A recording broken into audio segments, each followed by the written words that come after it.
cop behind you. There's a cop behind you. Is it really? Hey guys, welcome to another episode of LJ's Garage. Behind me is a Mazda, So behind me is a 2024 Mazda 3 S Sport Select.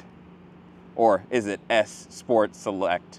I don't know. It's one of those things. So it's the Mazda has come up with this new way of adding a trim right above the base Sport S, and now they added the Sport S Select. So however you want to mix those letters around, you know, work your magic and you'll find your way to the Select Sport S. I've probably said that 10 different ways by now, but you get the idea. So Mazda says that the Mazda 3 was specifically designed to take on the road. We're gonna find out if that's true today. I do miss the days when Mazda used to just say, zoom, zoom, and we used to have fun in the Miatas and the Speed 3s and everything like that. But today I wanna find out if this Mazda 3 still has that joy and spirit that I really enjoy about Mazda. One thing that I wanna point out is that nowadays in 2024, it's really, really difficult to find a car under $26,000. And this starts right around $24,900. And with all these options that it includes, especially the safety features, I feel like this is the best bang for your buck when it comes to anything under $30,000. So today I'm gonna give you a walk around on the outside, the inside, take this for a spin, and then we're gonna have John talk a little bit about his experience with this Mazda 3 so far. So stay tuned for more, and if you're new to the channel, consider hitting that subscribe button. But let's begin this journey with the Mazda 3. So one of the first things that you're gonna notice on the outside is gonna be this beautiful grille. I always like that Mazda keeps this design grille style on all of their models, and I specifically love that they added the chrome accent to give this kind of a luxury feel on something that's under $30,000. And then as far as the headlights go, Mazda kept it really simple, and these are all LED, but the design itself is nothing too crazy, but it adds this sleek touch, a sporty feel. But then you go to the side and this just adds a nice little bit of luxury. And then to tie it all back in, they've got these 18-inch wheels, which on the base model you get 16s, on these you get 18. And then another thing to point out is that these have the black lug nuts, which is something that you're gonna get with the Select. And that is normally a $200 option, but it's really, you know, it's part of the whole package. Pretty nice brakes behind it, good size rotors, plenty of stopping power. This is front wheel drive, and you do have the option on the higher trims to go all wheel drive. And then as far as engines go, 2.5 or 2.5 turbo. So under the hood is a 2.5 liter inline 4-cylinder that makes 191 horsepower and about 186 foot-pounds of torque. This gets about 27 miles per gallon city, 37 miles per gallon on the highway.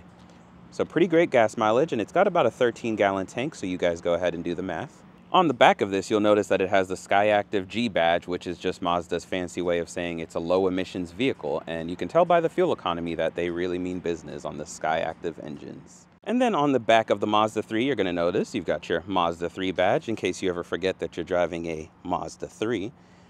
There's that Skyactiv G badge that I was talking about earlier. You're gonna have dual exhaust tips, which do sound pretty decent for a 4-cylinder. And these are, in fact, LEDs as well on the taillights. So Mazda's done a good job overall to make sure that safety is a big thing, lighting is a big thing, and you're getting a lot in this package. So let's go ahead and talk about the trunk, or the boot as some people call it. So once you go ahead and pop this one does have a little automatic popper, but if you're curious, there is a button right under there that you would press to release the trunk. And then your seats do fold from back here, so you can just pull these little handles and that will drop your seats. Under here, you're gonna get a spare tire, which is pretty rare to see in 2024. A lot of the cars now come with a tire inflator, and that's about all you get. You do get a jack and all the tools that you need to change out your spare in a pinch. So other than that, there's not much to talk about back there, but this is a good sized trunk in a compact sedan. And again, if you want something like the hatchback, that option is still available, and I love that Mazda still gives people who love hatchbacks the Mazda 3 in that configuration. So now we're going to talk about the back seat, where all the magic happens. So sitting back here is actually really not too bad. I'm 5'9", so I'm going to go ahead and slide in. The seat's set for me. I've got just enough leg room, and let me flip this around so you guys can see. Just enough headroom, and overall, pretty good place to be. If you do want leather or leather-wrapped seats, that is an option that you can get on higher trims, but these have the leatherette option, which plenty of bolstering, plenty of padding, and all of the materials that Mazda uses in here is really nice. You only get one place for your maps, unfortunately, and that's behind the passenger seat. But, you know, you do get somewhere to put your maps, so you won't get lost. Fold this down and you've got a spot for cup holders. Other than that, though, there really isn't much else to talk about here, but just know that if you have a family of 5 and you've got smaller kids, smaller adults, they'll be just fine sitting in the back seat. For those of you with larger kids, we're not too worried about you, or larger adults. You're just gonna have to squeeze back here. but for short drives, not a big deal. So the side mirrors themselves, they are heated. Only manual. And they do have this cool fade turn signal on them, which I do really like. And even the headlights themselves do have a nice little fading turn signal. So it gives it that premium feel, you know what I mean? So we're gonna make our way to the front seat where more magic happens. Again, you'll notice that the seat's still padded, still nice. And just in the little ride that I've had in this, I've been pretty happy with the materials, the quality, everything that Mazda has to offer. All right, so this is what everything looks like from the driver's standpoint. Mazda prides themselves on making everything very ergonomic. Is that the right word? You're asking me or the camera? I have no idea. Ergonomic is correct. Okay. It's the right word. They've got great ergonometry. All right, so steering wheel, shifter, easy little controls right here for your infotainment system. You're gonna have your cup holders right there. This is where all your climate controls are, which there are still all physical buttons. So I thank you, Mazda, for doing that. I really love when the HVAC controls are all still physical.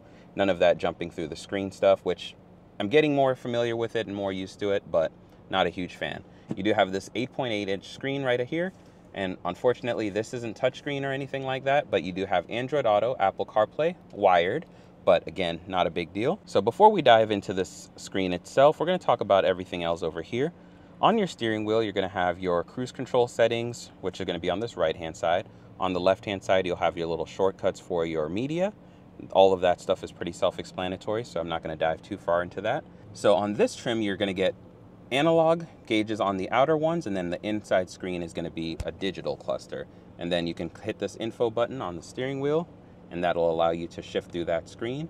You can pick a couple different, previews or views that you would like. Then on the left-hand side, this is where you're gonna be able to mute your safety features, your traction control off, and then your trunk release. All right, so let's talk about navigating through this screen right here. You're gonna have a dial located right here. So with this dial, you can flip through the menu, and then you're gonna have a shortcut here for your navigation, so you can hit that. Then you're gonna have a shortcut for media, so it'll pop up right here on your Spotify. And then home, which is gonna bring you to home. All right, so the first thing we're gonna go to is safety. Let's talk about some of these. Hit driver assistance. You can see that you've got Mazda's radar cruise control, and you can actually turn off the sound for this if you needed to. Then you can go to safety alerts. All of those are right there. Collision avoidance, driver attention alert. This one's a really interesting one. It alerts the driver when the accelerator and brake pedals are depressed simultaneously. So if you're trying to do a burnout, it will let you know you're doing that. So then in here, you're gonna have like your rain sensing wipers, your turn signals, all of these different things that you can adjust from the menu. There's so many random little things in here that they've added since the last time I've been in a Mazda. So something new to me that I've never seen before, Mazda added this fuel door lock delay. So it sets the length of delay until fuel door locks after vehicle is locked. So if you do lock your car when you're at the gas station, then it allows you to have 90 seconds before the fuel door locks so that you can actually open it.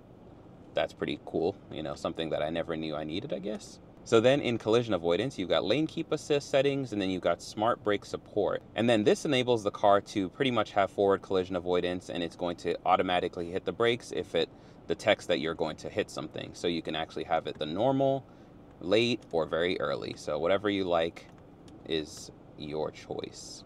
Other than that, everything else, if you don't know what anything means, they do have a nice little menu description down here, and it tells you all about the item that you have the cursor on, so you can get more details as you need them. Just in case I forgot, you do get dual zone climate controls. The last thing I want to talk about down here is going to be this little button, which is your favorites button. It allows you to program a shortcut to, a contact or media or anything that you want. So you just have this little programmable button at your disposal.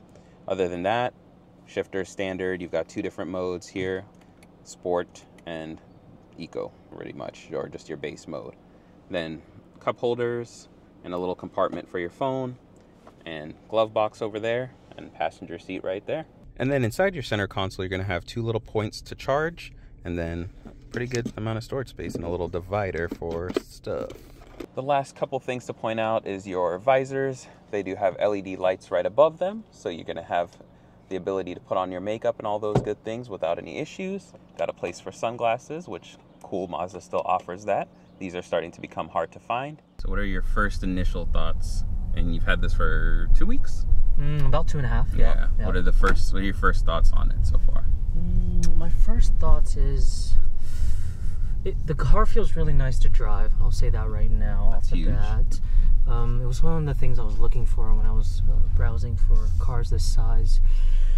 But overall, yeah, I don't really have any complaints. I mean, I wish it had some small tech features that comes with its competitors, but it's a good car.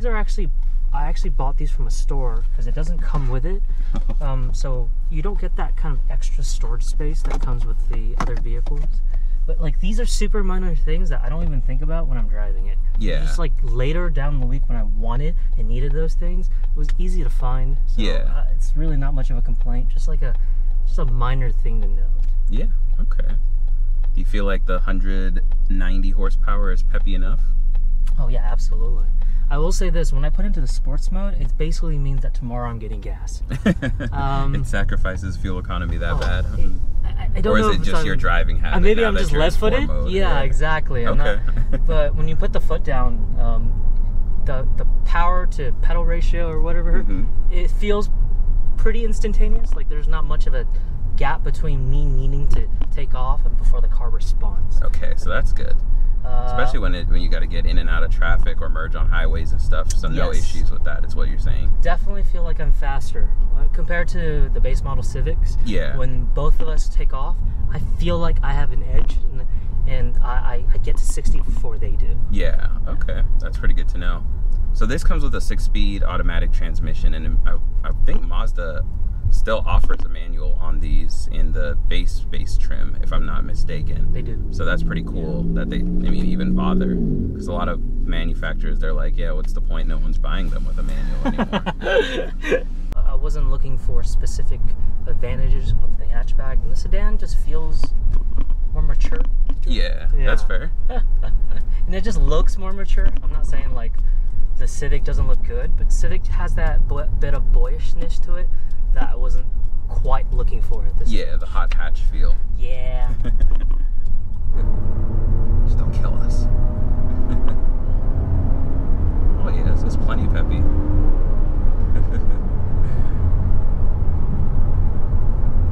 It's so smooth. Right? I feel like, even though 8 gears is what everyone's shooting for these days, this is a good 6-speed.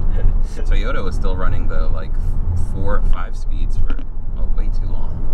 If I remember correctly, I think among its competitors, both the Civic, the Kia Forte are both CVTs, right? Yeah. Yeah. This is one of the only ones that's a 6-speed transmission. Yeah. How is the bass sound system? How do you feel about it? Bass sound system is fine. Okay. I will say that it's adequate for music buff, people who actually know what they're looking for from a sound system. This will definitely disappoint. Yeah. But for its price point, it wasn't a big issue for me, so I didn't even consider it. Okay. Yeah. Specifically tailored sound systems. Yeah, you're not gonna get the 12 and 16 and high number sound systems, but I highly doubt it. But don't quote me on that. No, I don't think I've ever seen anything hit double-digit speakers. There's a cop behind you. There's a cop behind you. Oh, shit, is it really? He was at the fire station. Oops. Far enough from him though that he didn't catch it. He's probably like, really, this guy? He's looking right at you. I don't know, And that's all we've got for you guys today on the Mazda 3 Sport S Select. That one's a lot to say, and I'm probably messing that up still. But if you have any questions, comments, concerns, be sure to drop them down below, and John or I will be able to answer them for you. But if you guys enjoy this style, let me know. I figured on this one, he's lived with this car for about 3 weeks, so I did get a chance to drive it, and I'm really impressed. I like it. So what better way to know how a car is performing than from the owner himself? So I figured I'd have John share his thoughts. So yeah, see you guys on the next one. Peace.